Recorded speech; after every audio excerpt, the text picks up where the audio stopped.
Welcome to Triple R. Good to be Quentin. here, mate. After the early draft was leaked, you announced you weren't going to make this film anymore. Then you did the script read. Obviously, there was something burning inside you to get this film made and on the screen. What was that? Yeah. Well, I was really, I loved the material. So there was a burning desire to make this movie the minute I started putting pen to paper on it, frankly, to tell you the truth.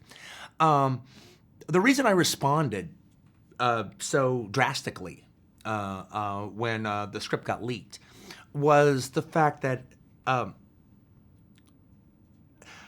I was disappointed in whoever it was who leaked it, and I felt very betrayed. But even more than that wouldn't be a reason enough to not make the movie. But I wanted to. It was still a work in progress, wasn't it? It was still a work in progress. I mean, the thing about it was, but also, in particular, I was writing this film in a way that I had never written another film before. I mean, there always was this aspect when I write my scripts before that are almost it's kind of a novel. It's a big journey that I go through, and then I go through the whole thing, and then I get to the end, and boom, that's it. And I wanted to do this one differently. I wanted to write it 3 different times before I actually said it's done. So it wasn't some big, long journey. And so when I wrote that first draft that got leaked, it was very incomplete because it didn't have to be complete. It was just the first draft.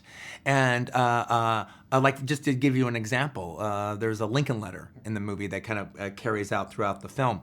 And I only, it was only, in the first draft, it was only in the stagecoach. Now, I knew I wanted to do more with it, but I wasn't ready to do more with it, nor did I need to. So I felt, so since I was doing a different process than I'd ever had done before, to have it be put on the internet just seemed like a real rape for me at the time, and it just kind of, to me at the time, I thought it ruined it. But I had every reason to feel that, but ultimately I got over it. Well, I mean, the Lincoln letter's fantastic. I mean, the moment where it breaks Kurt Russell's heart, that for me is the great moment in the film. Yeah, I think so too. I think he really got that aspect of the character and of the drama of the moment, and he played it for all it was worth. I know the question is why 70 mil on this film? I mean, was it the subject matter, or was it more importantly there's a ticking clock kind of on film at this point? It seemed like the right time to do it. Yeah, I think it's a combination of, it was kind of a combination of, there is that ticking clock aspect. 3, 1, there's the ticking clock aspect. 2, there is, I thought it would look smashing, in the film. And 3 was the fact that, I've had 2 hits in a row, so I could actually kind of, now's the time to cash in some of my goodwill. The great thing is people always say, oh, look, 70 mil's always suited for vistas and for... But what I found so amazing is that it brings an intimate quality to your film, the close-ups particularly. Well, I've always felt that. I've always felt that just the idea of using 70mm to shoot the pyramids or the Sphinx or mountain ranges and everything is, they look fantastic, and that format is fantastic for it, no doubt about it. But that's just but Travelogues is just a facile understanding of what you can do with this format. I've always felt that big, wide scope formats can bring an intimacy that's not normally there, all right, to films, or a different type of intimacy is a better way to say it. The close-ups, absolutely. That absolutely works. Look, I've shot a lot of close-ups to Sam Jackson, but never like the close-ups in this movie. But there also is there is another aspect to it, too. So when you're in the Minnie's Haberdashery, where most of the movie takes place, the characters are always jockeying for position to some degree or another. They're almost like pieces on a chessboard. And you kind of keeping track of where everybody is, since you can't really trust anybody. You know something's going to go down even though you don't know what.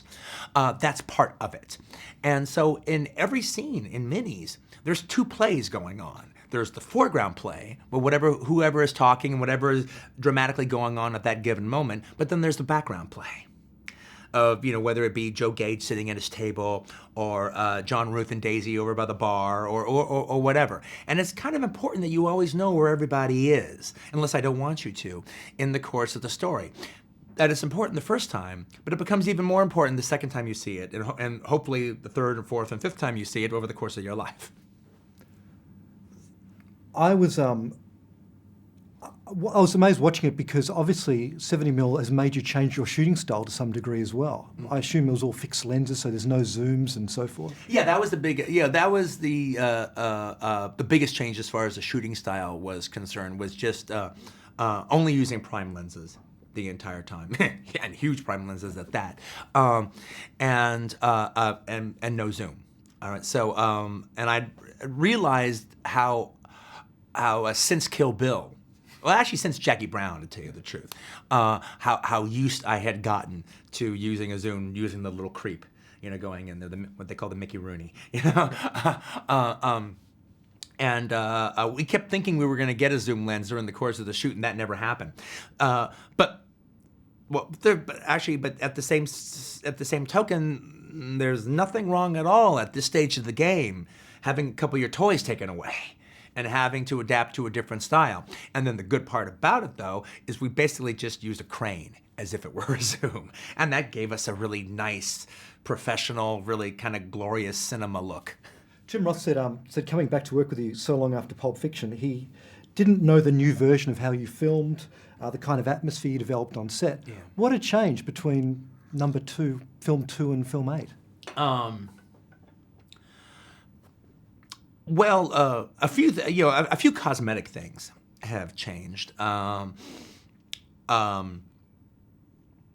We played. We always had a good time on the set and everything. It was always very invigorating.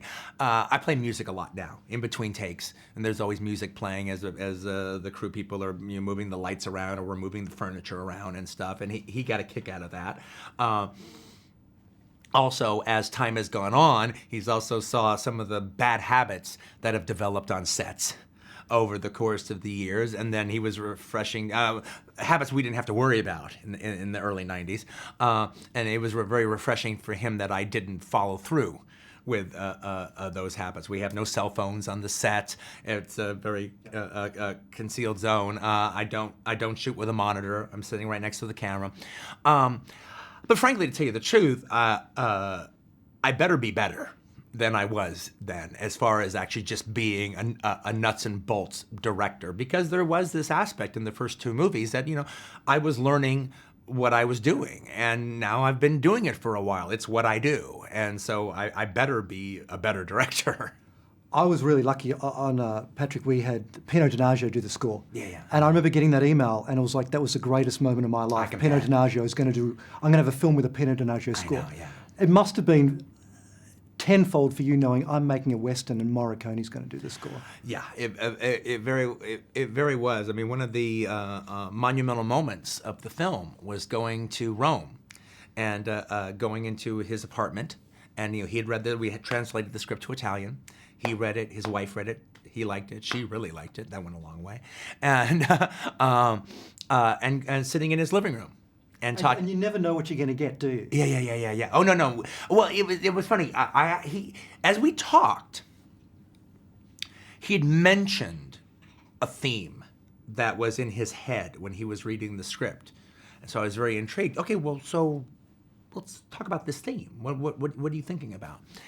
And now I knew instinctively it wouldn't be a normal Western score because I knew he was kind of done with that.